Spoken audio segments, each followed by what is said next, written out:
anytime when we talk about confidence from an Islamic perspective, um, it's unique from what we may learn in other paradigms, right? So arrogance is when our self-image of us causes us to hurt other people. It causes us to put other people down. It causes us to be unjust.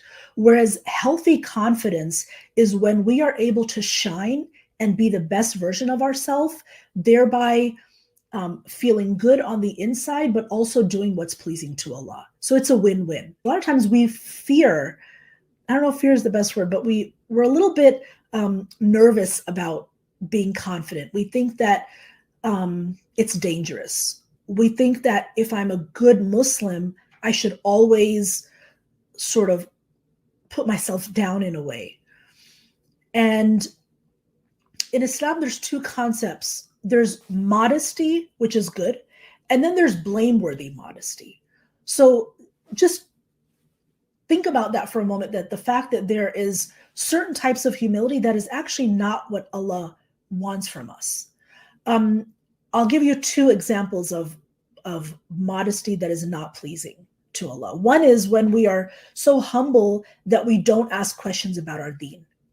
This is one of the things that Aisha radiallahu anha praised about the women of the Ansar, that their shyness never prevented them from asking questions to deepen their knowledge of the deen. So they were confident, right? That takes confidence to step up and ask awkward or difficult questions in order to learn your deen better.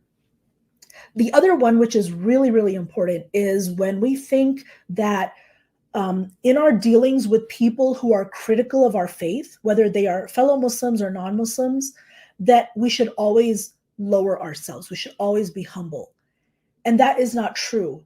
When we are dealing with those who are critical of our faith, it's important for us to have izzah. Izzah, that may be a word that helps you understand the concept of confidence from an Islamic perspective, that we should not hang our heads low. In fact, we should keep our heads up, not in the sense of trying to harm anybody, but being full of confidence in what we are following, which is the deen of Allah.